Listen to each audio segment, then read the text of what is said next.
you're trying to work out, as long as you're moving, that's all that matters.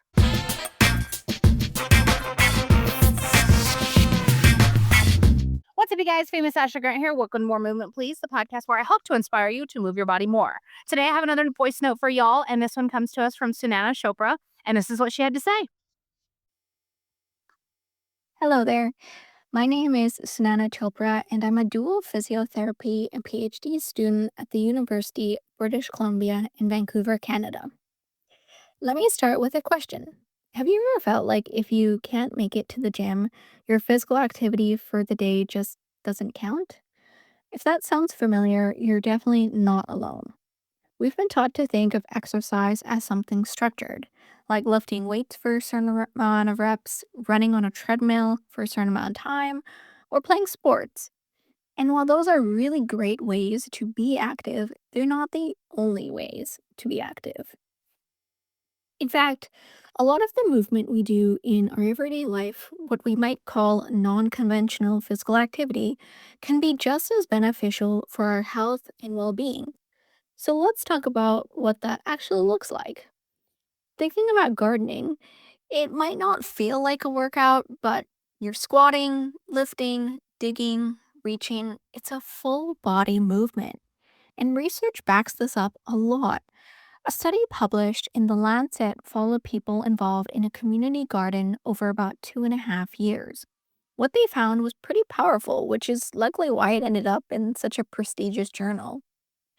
Not only did people become more physically active, but their stress and anxiety levels also went down. So, gardening not only supports us physically, but can also make us feel better mentally. Now, let's move indoors for a second. Household chores. I know it's not the most fun activity to do, but we all still have to do it. Things like vacuuming, mopping, doing laundry, even tidying up, these all involve movement. One study compared traditional exercise to household activity over 12 weeks and found that housework was just as effective for maintaining, if not improving, fitness. And that's a really big deal, especially for people who feel like they don't have enough time to carve out a separate workout in their day.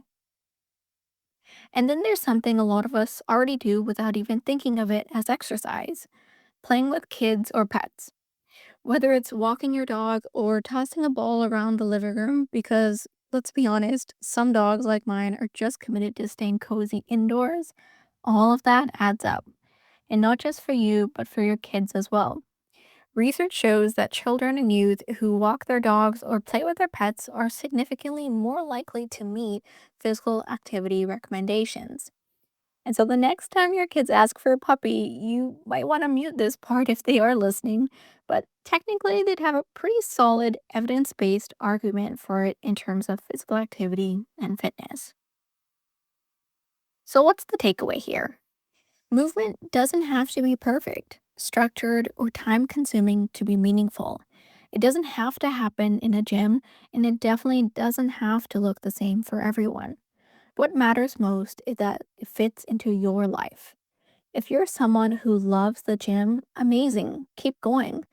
But if you are feeling overwhelmed, short on time or funds, or not just motivated to be outside with all of your busy life, this is your sign to think differently.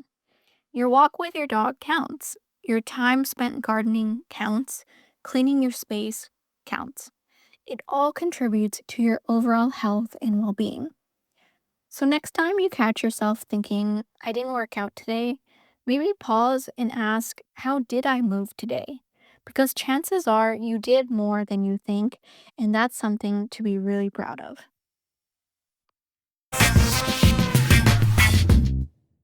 How good is that, y'all? Like, you do not have to actually physically go to a gym to work out. I've talked about this before, especially the week that I was dealing with Snowmageddon and I could not get to the gym at all. I still was working out from home. But she talks about how it's not just exercise that counts as movement. It's the gardening, it's the doing the chores, it's the running around with your puppy dog, it's the playing around with your kids.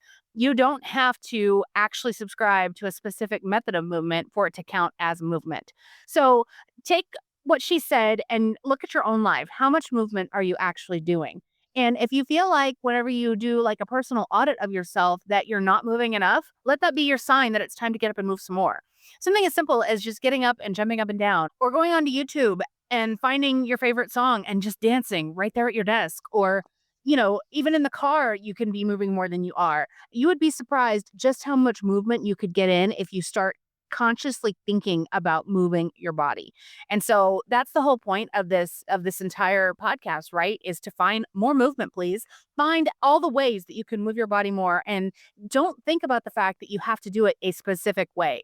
If you get too hung up in the specifics and you force yourself to like only do certain things to consider it counting, then you might not move your body at all. And that's the whole point, is I want you to move your body. Just move your body. So if you have to garden today, maybe do some extra squats. Or if you have to walk the dog, maybe take an extra lap around the block. Or if you're going to be playing around your kids, maybe do a little challenge with your kids to see who can do the most jumping jacks or do the most push ups, or do anything that gets your body moving more. So I hope this helps you guys. I hope this was beneficial. If you too would like to leave a voice note for me and want me to react to it, or if you're on your own fitness journey and you want to share it, I would love to hear from you guys. Go to famousashleygrant.com/fitness. I love hearing from y'all. It just makes my day. So if this was helpful for you, please share this episode.